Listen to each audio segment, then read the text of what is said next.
అందరికీ సమస్య తీవ్రత అర్థమై ఉంటుంది. మీరంతా మెరుపు వేగం కంటే ఎక్కువ వేగంతో రంగంలోకి దిగాలి. చుట్టుపక్కల ఉన్న అన్ని రాజ్యాలకి వెళ్ళాలి. అక్కడ సమాచారాన్ని తీసుకురావాలి. అన్నట్టు జానీ సర్కి ఆంగ్లేయులకి సంబంధించిన అన్ని వివరాలు నేను తెలుసుకోదలిచాను. ప్రతి ఒక్కరిని వాటి గురించి అడిగి చూడండి. అలాగే షహిన్షాకి సంబంధించిన ఎలాంటి సమాచారమైనా, ఎలాంటి రుజువైనా, ఎలాంటి ఆధారమైనా వెంటనే నాకు తెలియాలి. ఇంతటితో ఈ సమావేశం ముగిసినట్టే.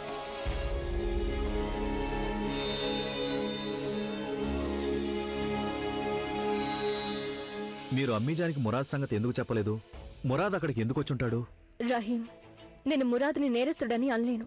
తను తప్పు చేసినట్టు ఆధారాలు లభించే వరకు నేను తనని దోషిగా వేలెత్తి చూపించలేను. ఈ బాధ్యత నేను మీకు అప్పగిస్తున్నాను రహీం. చిత్తం. ఆ జానేసర్తో తనకి గల సంబంధాలేంటనేది, అసలు మురాద్ ఉద్దేశం ఏంటనేది కనుక్కోవాలి. అయితే తను తప్పు చేసినట్టుగా గట్టి సాక్ష్యాధారాలు దొరికితే తప్ప మనము సలీమా బేగంతో ఈ విషయం మాట్లాడకూడదు. చిత్తం అమ్మీజాన్. ప్రణామాలు మల్లికా హింద్. రండి. ప్రణామాలు సలీమా బేగం. చెప్పండి. జ్యోత బేగం, చాలా పెద్ద గందరగోళం జరిగిపోయింది. ఏం జరిగింది? టర్కీకి పంపించవలసి ఉన్న మసాలా దినుసులు ఆ తేదీ ఇంకో వారం తర్వాత ఉండాలి. కానీ వర్తమానం ప్రకారం ఆ సరుకు ఇవాళే అక్కడికి చేరుండాలి. అలా ఎలా జరుగుతుంది? ఇంత త్వరగా వాళ్ళకి మసాలా దినుసులు మనం ఎలా చేర్చగలం?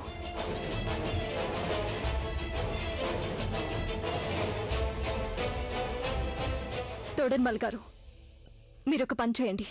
ఆ వ్యాపారస్తులకి ఒక లేఖ పంపండి. ఆ లేఖలో అధిక వర్షాల కారణంగా దారులన్నీ మూతపడ్డాయని, అందువల్లనే మనం సకాలంలో సరుకులు ఓడరేవుకు చేర్చలేకపోయామని తెలపండి. ఎలాగో వారి వద్ద మరికొద్ది వ్యవధి సంపాదించండి. ఎందుకంటే ప్రస్తుతం మనకి అత్యంత ముఖ్యమైనది షహిన్షాని వెతకడం. చిత్తం. అసలే షహిన్షా జాడ తెలియలేదు.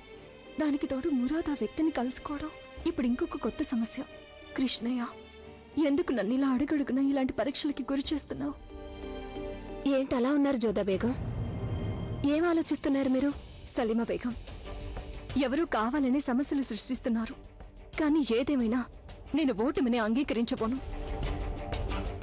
తోడర్మల్ గారు, నేనే స్వయంగా నా తరఫున వారికి లేఖ పంపిస్తాను. అందులో ఆలస్యమైనందుకు నేను ఆ వ్యాపారస్తుల్ని క్షమాపణ కోరుకుంటాను. ఈ లోపు మసాలా దినుసులు తొందరగా వారికి చేరుకోవడానికి మీరు అన్ని ఏర్పాట్లు చేయండి. చిత్తం మల్లికా హింద్. ప్రణామాలు.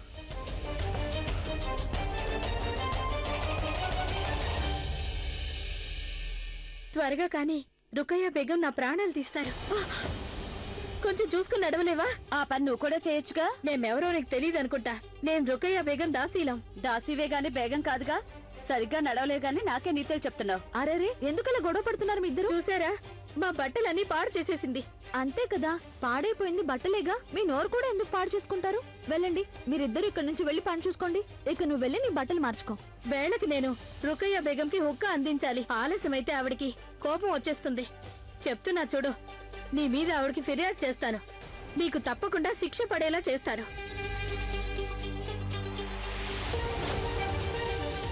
ఇదిగో, ఇక్కడేం చేస్తున్నావు? అది గోదాములోకి నీళ్లు రావడం లేదు కదా, తోడర్మల్ సాబ్ చూడమన్నారు.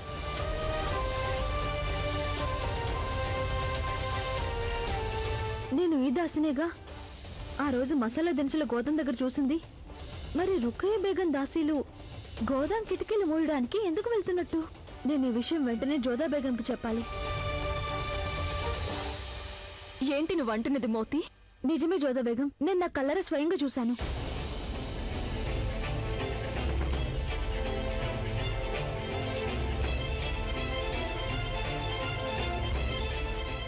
ఇవాళ నాకు తెలిసింది ఆ ఇద్దరు రుకయ్య బేగం దాసీలని.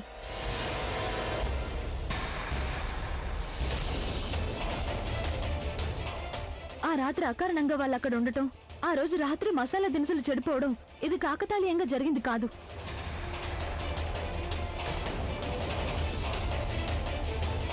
ఇదంతా తోడర్మల్ సాబ్ చెప్పినట్టుగా ఈ మహల్లో వాళ్ళే ఎవరు చేసినట్టున్నారు.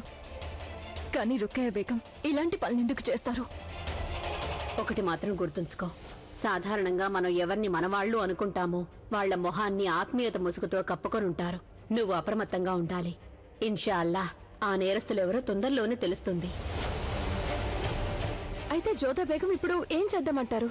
నేను నేరుగా రుకయ్య బేగంకి నేరాన్ని అంటగట్టలేను కనుక ఆవిడ తనంతట తానే నేరం ఒప్పుకునే విధంగా మనం ఏదైనా చేయవలసింది. అంటే మనం సాక్షుల్ని కనిపెట్టాలి. వాళ్ళ సాక్ష్యం ముందు ఆవిడ కాదం లేకుండా ఉండాలి. కానీ మనం అదంతా ఎలా సాధిస్తాం జోదా బేగం?